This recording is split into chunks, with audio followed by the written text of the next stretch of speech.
Hello everyone, welcome back to another video. Before I start, please make sure you like, comment, and subscribe. There are a lot of people who watch the videos but don't subscribe and like, so would much appreciate it if you did. I just wanted to comment and give my immediate reaction to what was another really good night in the boxing calendar. Josh Warrington obviously was defeated by Leigh in Nottingham. But overall it was a great night, a lot of 50-50 fights. Um, and yeah, let's get into them. So start with Leo Tang, who is sort of really making a name for himself. I mean, just as an aside, um, as soon as he was, I think he announced another sponsor on board before his fight. He's now sponsored by Applied Nutrition, but he's really fast becoming a big commercial star. And he's just 19 years of age. He's young, talented, good looking, marketable. And I think he's got a very bright future ahead of him. And having interviewed him a couple of times and watched interviews with him, he comes across as someone who's quite grounded, got his head on his good head on his shoulders, and it shows throughout his performances because his performances are um, go above his years, go beyond his years, his age. They're really good. They're calculated, and another very good performance tonight. TMA Ayton um, was in a very tough fight against Ramos. I thought she was a game opponent. May Ayton just edged the victory, but that was a very good test for her. And again, she's sort of like in a similar position to Leo Tang in the sense that she is quite marketable. She, um, is confident, and it shows in her performances. Uh, who else? Sandy Ryan again claimed the WBC championship.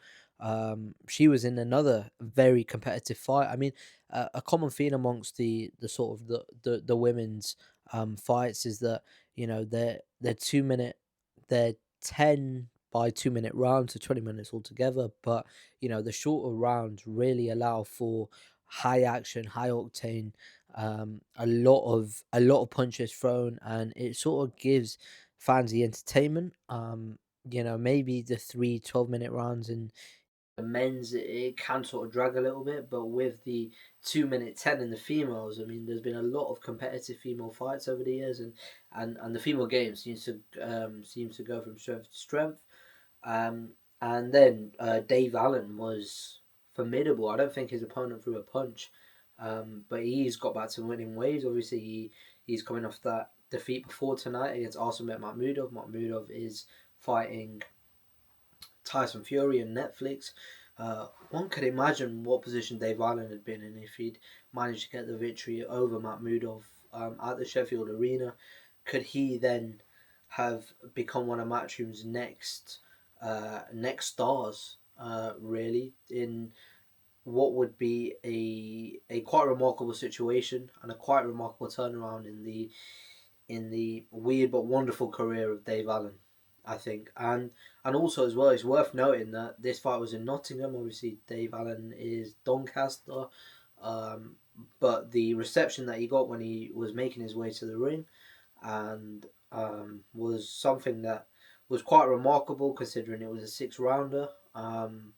And he's got a lot of fans and a lot of loyal fans that are willing to travel with him. So look, I mean, he's admitted it himself. He's maybe not been the best consumer professional, but if he can really get his act together, and it seems like he is doing with Jamie Moore, Nigel Travis in his corner, if he can really get his act together and sort of really push in these next 12 to 18 months, he can really make a lot of money, which will set his family up for life, but also he can really do some big things in the sport and really make Sheffield Arena a fortress, a home for him as he looks to achieve his objectives. And then moving on to the chief support, Ishmael Davis against Bilal Fawaz. Again, Fawaz's story just gets more and more incredible.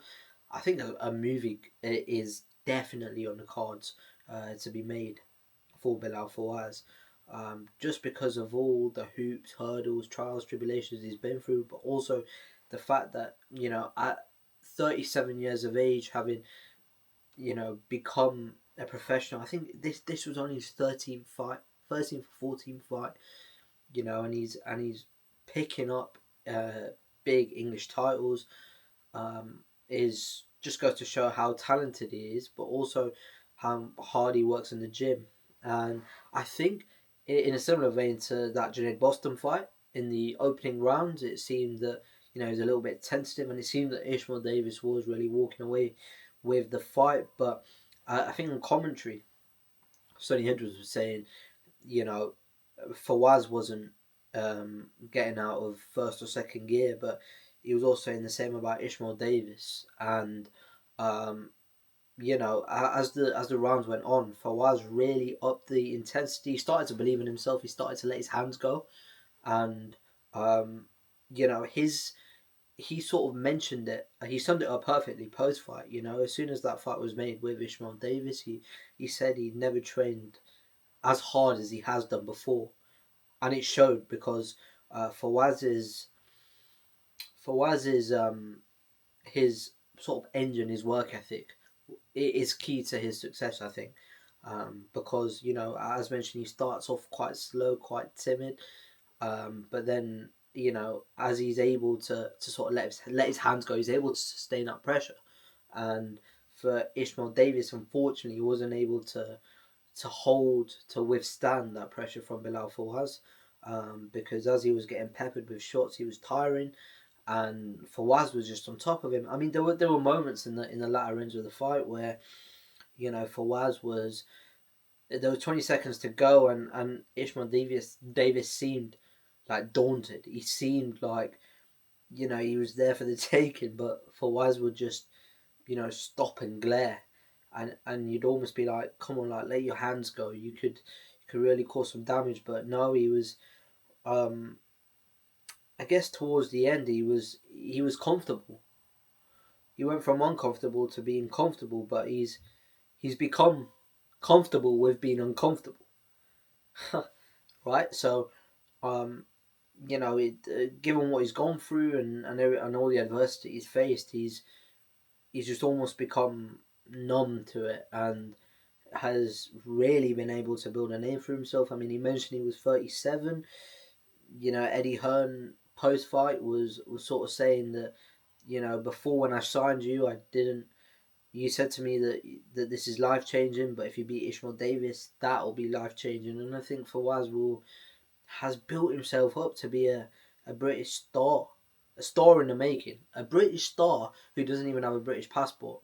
So the government needs to step up for once, and at least issue him a British passport, because that's the least he deserves. And I think, having spoken to Fawaz's long-term sponsor at the press conference, it's he believed in Fawaz's trajectory, story, and it sort of has taken a lot for other people to sort of get on a bandwagon. But that he's now that he's there, they've really got to push him, and he's really got to.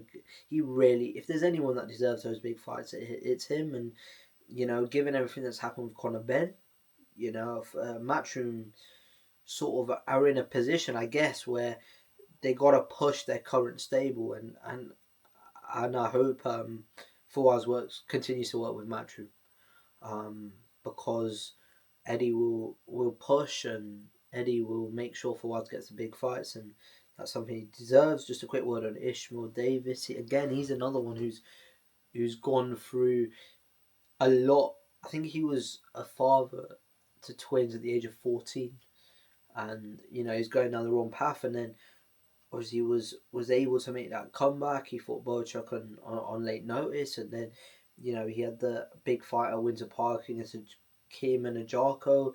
He narrowly lost that. Things were looking quite bad. He had a warm up fight, then he fought Sam Gilly, and then now he's fought Bilal Fawaz. And I think Ishmael Davis can come again. I think maybe he got his tactics a little bit wrong towards the latter end of the fight,